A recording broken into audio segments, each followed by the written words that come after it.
Bonsoir tout le monde, bienvenue à ceux qui me rejoignent ce soir. Aujourd'hui nous allons parler d'un thème qui s'intitule l'épreuve, un tremplin vers ta destinée. Pour en parler, on va s'appuyer sur David. L'histoire de David, on va lire, en fait, je l'ai puisé dans le livre de 1 Samuel 17, à partir de 1 Samuel 17. Sinon, à partir de, on peut aller à 1 Samuel 16. Il faut dire que ça commence, David est un enfant du terrain. Il est vraiment relayé en second plan dans sa famille. Voilà. Et relayé à garder les moutons à la prairie. Et alors qu'il est à la prairie, Dieu envoie Samuel, le prophète Samuel, aller loindre, parce qu'il lui a dit que c'est l'homme selon son choix. Et alors que Samuel arrive chez Isaïe, le papa de Samuel,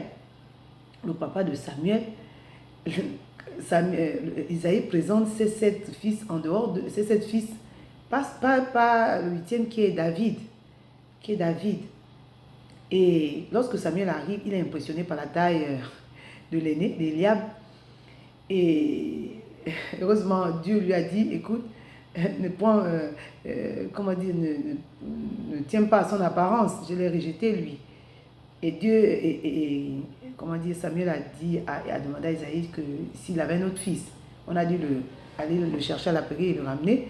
Et Samuel l'a oint.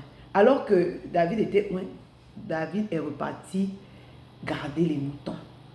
C'est-à-dire que le fait d'être oint n'a pas impressionné David, quoi. Il n'a rien revendiqué, il est reparti là-bas et il a, cultivé, alors que l'Esprit du Seigneur était avec lui, il a cultivé une intimité profonde avec lui. Du coup, il a expérimenté des victoires que seul lui et Dieu étaient témoins. Il a appris à connaître Dieu, il s'est disposé entièrement, il a découvert, en fait, il n'était peut-être pas aimé de ses parents ou de ses frères, mais il a découvert Dieu en tant que père, celui-là qui, son vrai papa, celui-là qui l'aime pour ce qu'il est et qu'il aime véritablement. Donc il a expérimenté, dans cette intimité-là, il a expérimenté des victoires. Plus tard, il va dire par exemple que il a tué un lion alors que le lion voulait s'attaquer à son troupeau. Il a tué un ours. Tout ça, il était en formation. Il est vraiment, Dieu qu'on l'a utilisé parce qu'il était humble. Attends, accepter d'aller garder les moutons, il faut le faire. Hein?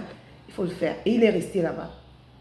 Et donc, il s'est disposé entre les mains de Dieu et Dieu l'a formé.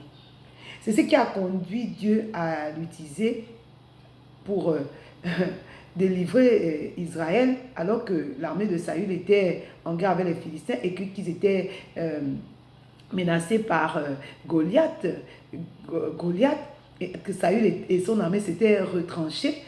Et David, fort de son intimité avec le Seigneur, alors qu'il arrive dans le champ de bataille, il demande ce qui se passe et il dit, qui est donc ce Philistin, cet incirconcis pour insulter l'armée du Dieu vivant? David, à peine, je ne sais pas s'il avait 20 ans, il dit comme ça, il est frêle. Du coup, il énerve même ses frères. Et ça lui dit à David, tu ne peux pas aller te battre avec ce Philistin, car tu es un enfant et il est un homme de guerre dès sa jeunesse. Ça n'a pas impressionné David. Ça n'a pas impressionné David, pourquoi? Parce que seul David avait la révélation la révélation de Dieu, quoi. Savait ce qu'il avait comme révélation de Dieu. Et du coup, David dit à Saül, ton serviteur faisait paître des brebis de son père, et quand un lion ou un ours venait en enlever une du troupeau, je courais après lui, je le frappais, j'arrachais la brebis de sa gueule. S'il se dressait contre moi, je le saisissais par la gorge et je le frappais et je le tuais. C'est ainsi que ton serviteur a terrassé le lion et l'ours, et il en sera le Philistin de cet incirconcis comme de l'un d'eux, car il a insulté l'armée du Dieu vivant. Il dit, l'Éternel qui m'a délivré de la griffe du lion et de la patte de l'ours me délivrera aussi de la main de ce Philistin. Et Saül dit à David, va et que l'Éternel soit avec toi.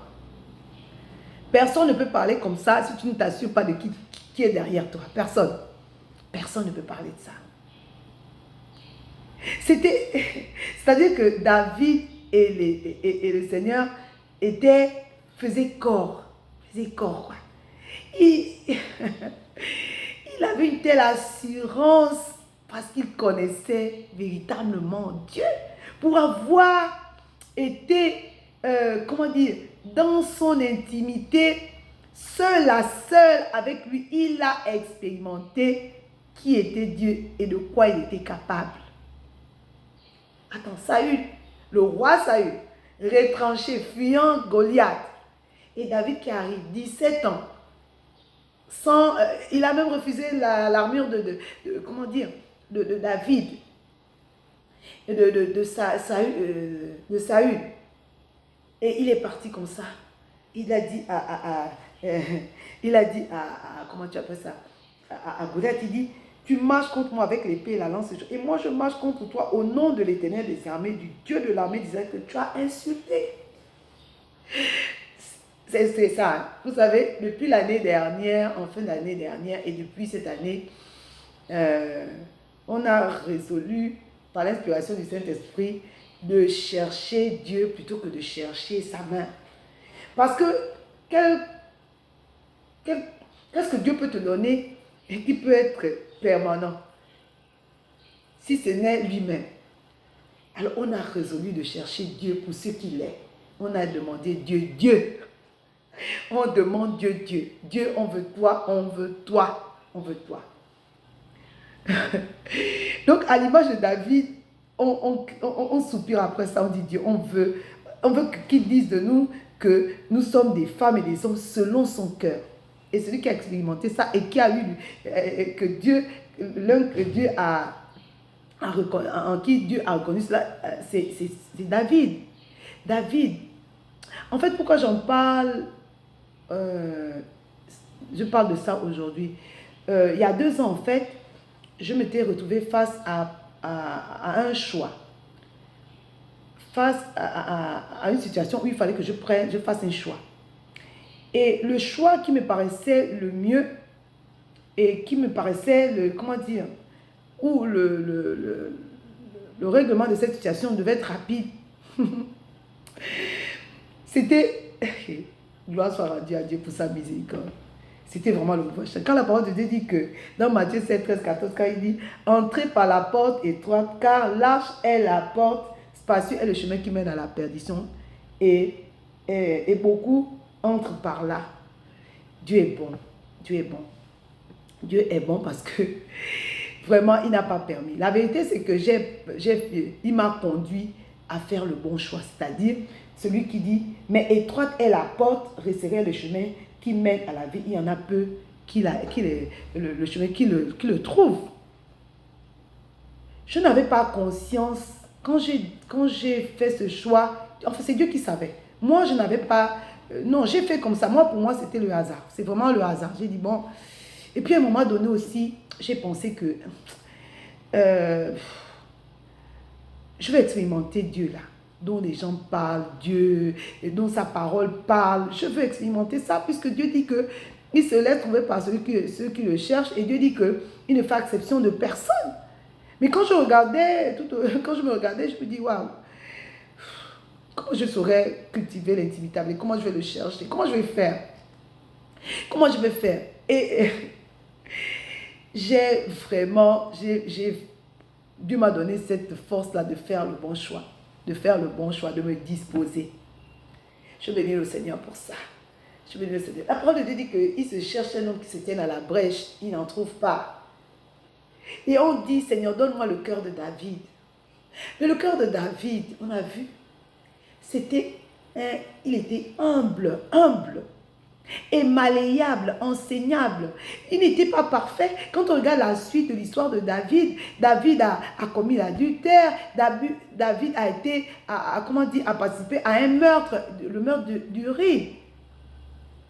Mais toutes les fois, tout roi qu'il était là, il s'est toujours humilié, il est toujours revenu à Dieu. C'est-à-dire que Dieu est là et lui faisait corps. Et Dieu et lui faisait corps. Et David a expérimenté, David a été finalement roi d'Israël. David a bien terminé sa vie. Et en fait, ce qu'on trouve aussi dans l'histoire de David, moi je crois que quand David était, je crois que je l'ai dit au début, quand il était à la prairie, Dieu a vu que la manière dont David, là, il s'occupe des animaux. S'il en prend soin comme ça, il est capable, ça veut dire que les humains là, il va en prendre soin. Il n'a pas pensé à lui, c'est-à-dire qu'il aurait pu aller voir son père et dire que, ah non, moi je ne reste pas pour les moutons. Hein. Mais il est resté là, il est resté là. Et Dieu s'en est servi pour être son instrument. S'en est servi. Il était d'une humilité, même tout au long des 40 ans qu'il avait Israël, qu'il était roi d'Israël, il a toujours manifesté son humilité, sa dépendance de Dieu.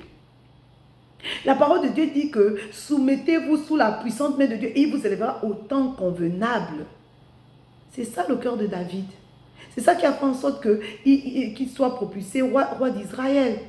Roi d'Israël. Alors, je nous interpelle, mon frère, ma soeur. Je nous interpelle véritablement. C'est que, ce que je veux dire par là, c'est que si tu ne veux pas, n'envie pas quelqu'un en fait. N'envie pas si tu ne veux pas faire ce qu'il a fait. Hein? L'homme selon le cœur de Dieu. Voici ce que l'homme selon le cœur de Dieu. Ça, ce n'est que, comment tu as dit, un mini témoignage par rapport à sa vie. Par rapport à sa vie. Et voici que David, Dieu en a fait. Dieu en a fait. Il y a un prix à payer. Il y a un prix à payer. Moi, le désir de mon cœur, vous savez, et ce que j'expérimente, ce que j'ai aussi expérimenté, alors que Dieu m'a aidé à faire ce choix-là, de plus en plus,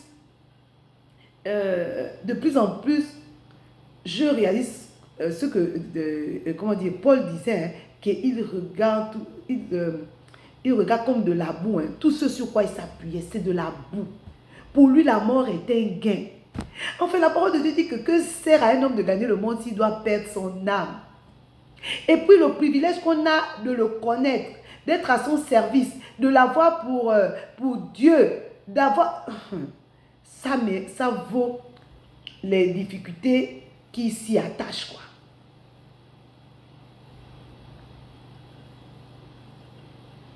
Vraiment, je soupire après le cœur de David.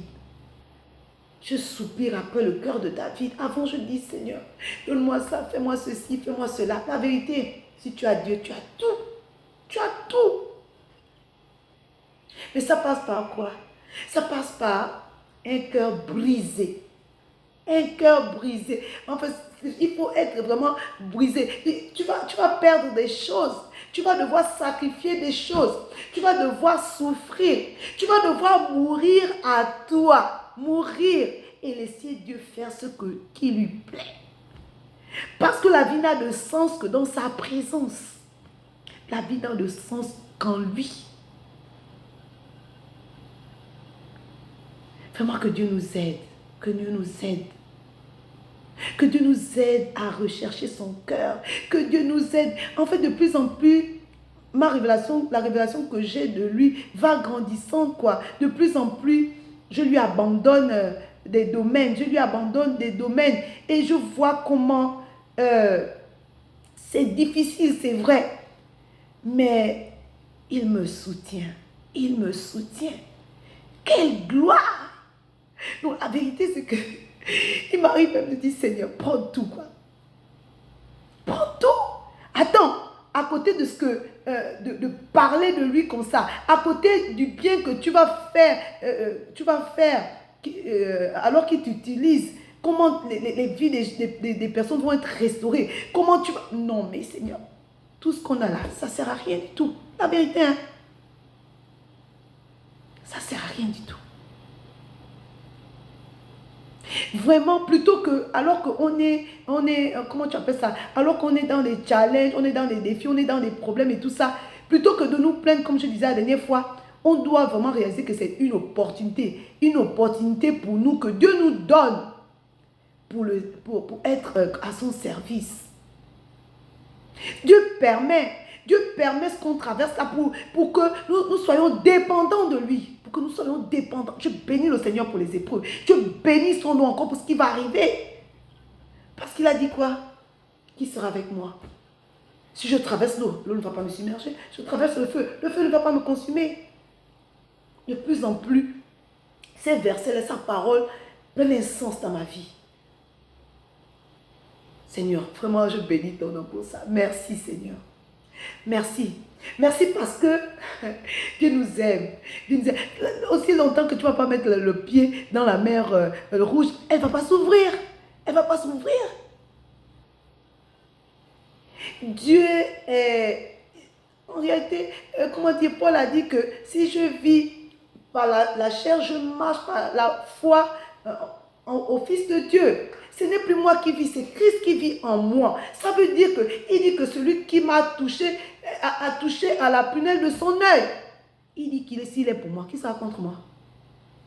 De plus en plus, je réalise ce qu'on dit quand on dit que la foi vient de ce que l'on entend et ce qu'on entend vient de la parole de Dieu. Alors, par sa grâce, j'essaie de mettre tout en œuvre pour vraiment... Ah, Seigneur, je te cherche. Et je prie, parce que Dieu répond à la soif. Hein. Dieu répond à la soif. Vraiment soupirer après Dieu pour ce qu'il est et non pour ce qu'il nous donne. Il y a plus de bonheur à cela, quoi. Vraiment, je vous dis merci. Je rends gloire à Dieu pour votre présence durant toute cette vidéo. Vraiment, je prie véritablement que, comme moi, vous réalisez que plutôt que de voir les problèmes comme des problèmes, mais plutôt voir ça comme une opportunité dont Dieu veut se servir pour te propulser dans le couloir de ta destinée. Ce n'est pas des paroles vaines, ce n'est pas des paroles en l'air. Vraiment, prenons conscience. Demeurez bénis à jamais et à très bientôt. Au revoir.